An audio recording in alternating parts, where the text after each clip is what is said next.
Salutare și bine v-am găsit la un nou material. Astăzi vom vorbi despre castraveți, ofilirea și îngălbenirea frunzelor, care sunt cauzele.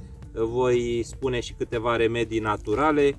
Deci haideți să vedem despre ce este vorba. Dacă sunteți nou pe acest canal, ne-ar ajuta foarte mult să vă abonați la canal. Puteți să activați și clopoțelul ca să fiți notificați de fiecare dată când postăm ceva nou. Abonarea este total gratuită, nu vă costă nimic, deci este în regulă. Și haideți să vedem despre ce e vorba la castraveți. În continuare o să vă spun 6 cauze din care frunzele castraveților se îngălbenesc și se ofilesc și o să vă spun și 6 rețete. Probabil foarte mulți dintre dumneavoastră ați întâmpinat probleme la culturile de castraveți și ați observat îngălbenirea, uscarea și ofilirea frunzelor. Acestea sunt foarte răspândite în culturile de castraveți. Mai apar și niște pete pe aceste frunze care au mai multe cauze și am să vă spun 6 cauze principale prin care puteți depista problema. Prima cauză ar fi iluminarea insuficientă și o să observați în partea de jos a castraveților, la frunzele de la bază, se vor îngălbeni, dar această problemă n-ar trebui să vă sperie foarte mult pentru că nu afectează niciun fel cultura și puteți elimina frunzele îngălbenite, iar în partea de sus să mai aerisiți un pic vrejul. Cauza numărul 2 ar fi udarea incorectă și după cum știm, castraveții iubesc foarte mult apa, dar excesul de apă poate avea efectul la fel ca și cel de la secetă. În zilele obișnuite de vară se udă de 3 ori pe săptămână, iar în zilele caniculare trebuie udate în fiecare zi.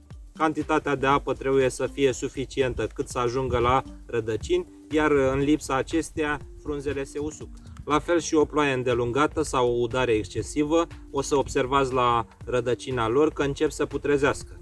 Cauza numărul 3 ar fi bolile fungice și acestea sunt verticinoza și fuzarioza. Astfel de boli pot apărea din cauza unor fluctuații bruște de temperatură de la o zi la alta sau de la zi la noapte. Cauza 4 ar fi dăunătorii și aceștia sunt păianjenul roșu comun și musculița albă de seră.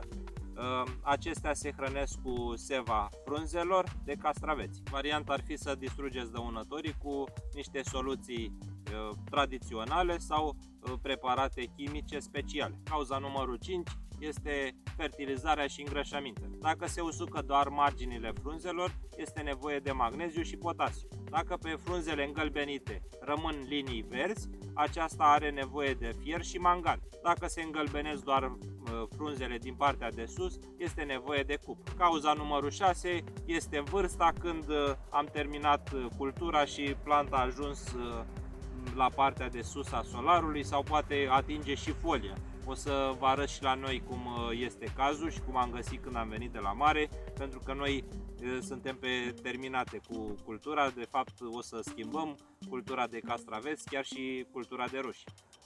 Uitați și la noi cum s-au uscat castraveții, dar la noi este clar îmbătrânire pentru că s-au dus tufele până în partea de sus a solariului, a atins folia pe acolo și vă dați seama că noi schimbăm cultura acum și am lăsat să se pălească, nu mai avem interes să îi salvăm. Ia uitați ce avem aici și lângă castraveți, oșerii. Uitați. Dacă tot am ajuns aici, să servești și oșerii, nu?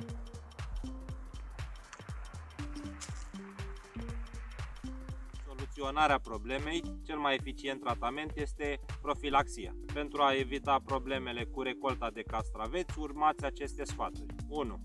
Ar fi să rotați culturile de castraveți, iar în fiecare an să cultivați acești castraveți pe o parcelă nouă. 2. Respectați regulile de udare.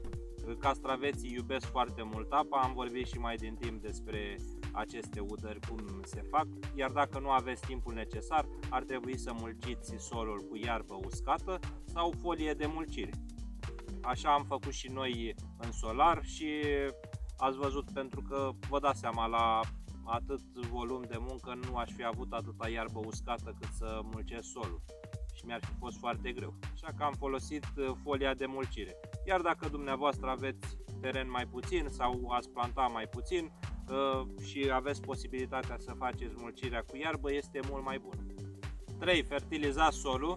După cum știm, cenușa de lemn este o bună sursă de potasiu, dar și un mijloc de profilaxie împotriva bolilor și a dăunătorilor. Ea se aplică direct în gropița tufei, iar ca și fertilizator lichid puteți folosi decocție de ierburi. De asemenea, puteți folosi și fertilizatori minerali. Acum o să vă împărtășesc 6 rețete naturale în care puteți să combateți bolile și dăunători. Prima rețetă ar fi următoarea. Într-o găleată de 10 litri de apă adăugăm 1 litru de lapte și 30 de picături de iod, 20 de grame de săpun de rufe. Această rețetă este foarte bună de când apar primele 4 frunze ale castraveților și se folosește de 3 ori pe lună. Rețeta numărul 2 ar fi să lăsați într-o găleată cu 10 litri de apă o pâine, iar dimineața o fărămițați foarte bine în găleată, peste care mai adăugați puțin iod. Această rețetă este bună să o aplicăm de 2 ori pe lună, dar să aveți grijă înainte de a pune în pulverizator să o strecurați. A treia rețetă ar fi la o găleată de 10 litri de apă, puneți o lingură de bicarbonat de sodiu și cu această soluție udați tufele la rădăcină la începutul verii, ca și profilaxie împotriva bolilor fungice. Rețeta 4 ar fi o soluție universală atât pentru udare, dar și pentru stropire. Fierbeți 100 de grame de coș de ceapă în 10 litri de apă, apoi lăsați să se infuzeze peste noapte. Înainte de utilizare, strecurați lichidul și dizolvați-l cu apă. Compoziția ar fi 100 de grame la 400 de grame de apă sau 1 litru la 4 litri de apă. Această soluție este foarte bună împotriva dăunătorilor. Rețeta 5 ar fi 2 litri de chefir la 10 litri de apă și 3 sferturi de pahar de zahăr pudră. Stropiți castraveții pentru a preveni îngălbenirea frunzelor și pentru a stimula dezvoltarea tufei. Rețeta 6 ar fi să turnați apă caldă peste un braț de paie și lăsați la infuzat 2 zile. Cu această soluție stropiți de 3 ori pe lună pentru a prelungi perioada fertilă a tufelor. Sper că acest material v-a fost util și dacă v-a ajutat cu ceva, puteți lăsa acolo un like, pe noi ne ajută foarte mult în creșterea comunității și vă mulțumim foarte mult! Vă mulțumim, vă pupăm, la revedere! Pa, pa! La revedere!